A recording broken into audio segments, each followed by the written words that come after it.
Hello, welcome back for Chapter 9 of Shiro Kano. This chapter is called Salutatorian. The crowning achievement of his first year, and of every year in college, was having his college president pin the gold insignia of the Honor Society on his lapel. More than a photographic memory or a craze for grade snatching accounted for his academic success. He had his own credo of what should constitute an education. "Choose some person," he said, "who is worthy to be loved and communicated with your whole life long as a teacher and friend. A great man, a hero, a philosopher, a poet, a musician, or a scientist, and then study about them as your lifelong hobby. After you have chosen one, at first read authorized books about the person, then extend your study gradually. Whether a philosopher, theologian, or poet, read and reread those books until you almost memorize them. Study them at least 30 or 40 years. Perhaps you may say, 'I am too busy.' Don't mind. You must recognize the marginal utility of time. Try to use your 5 or 10 minutes a day as you would handle a diamond, with great care. You might have some anxiety of becoming a narrow person, but don't be afraid. Your study of this person shall spread in many directions, and you shall become enlarged in mind and spirit. Try it, then after 10 years you shall be not only an educated person, but shall become more composed, refined, and noble." Shiro always led the class in Greek, even though he had to translate from Greek to English while thinking in Japanese. His alert mind was always pursuing problems relentlessly. He wanted passionately to know the truth.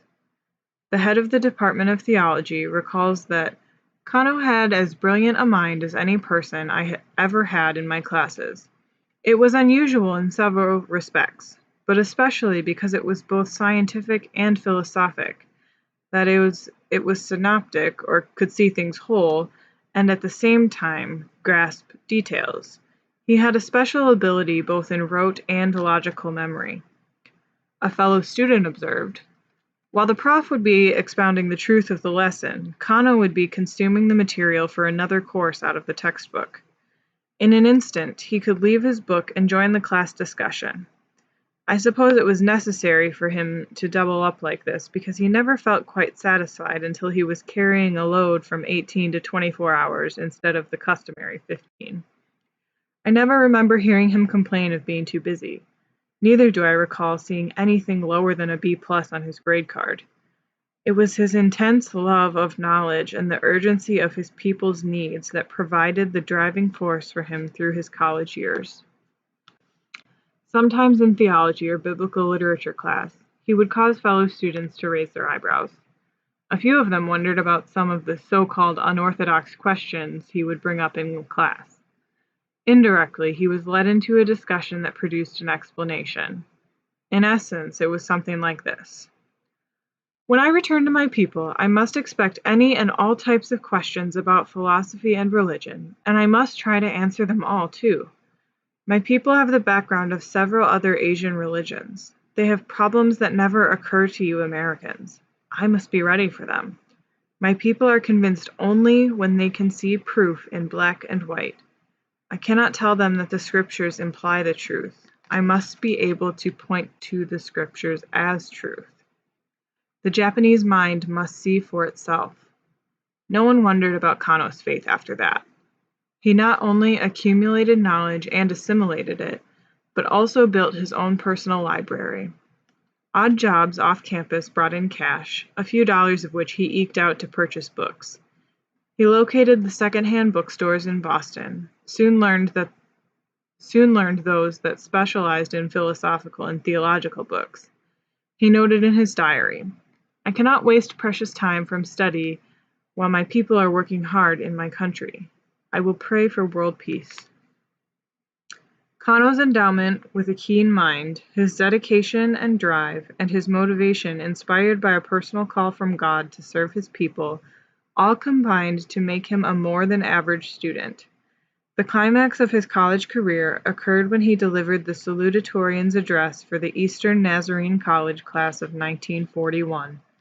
He was Ryu Kano's typhoon child who, but for the grace of God, would probably be fighting in China instead of facing an audience in America as he was about to deliver his commencement oration in a Christian college. In part he said, "I have found many qualities in American youth that command my respect and admiration, but I say frankly that there are things about them that make me fear for their welfare." Especially the problems of youth in an age of sensualism and indulgence, of lowered morals and lack of restraint concerned him.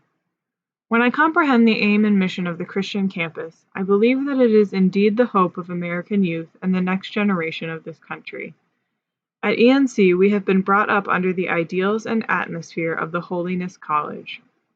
Someone may think that graduation is a deliverance from this intensive training and discipline, but I say no.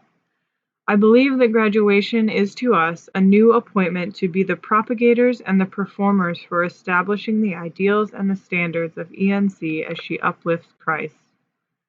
The diploma and the degree shall not be the only evidence of our work at ENC during the past 4 years, but our lives after today shall decide what we have learned here and what she has done for us.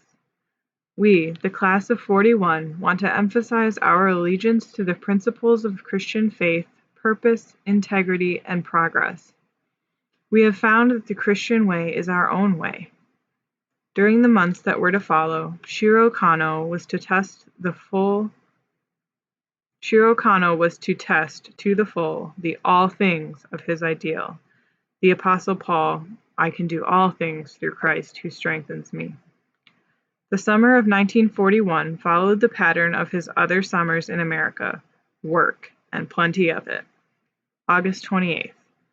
My collection of pennies has finally reached $300 today. Indeed, this is an unbelievable story, but it is a fact that through God's great help, I am ready to register at the Graduate School of Boston University. On August 2nd, a letter to Kano from General Secretary Matsumoto of the Japanese Student Christian Association in America invaded his peaceful world. The secretary advised all Japanese students to leave the U.S. "My impression after visiting the mother country is definite," he wrote. "Japan is marching with decision. Nothing and none are allowed to interfere." Kano's reaction was this: "If my present condition is his will, I shall accept it with pleasure. If his will is otherwise, I want to find it out. I have learned faith through my life here. What more is the Lord intending to instruct me? I am anxious to know, and I will do my best to be his good child."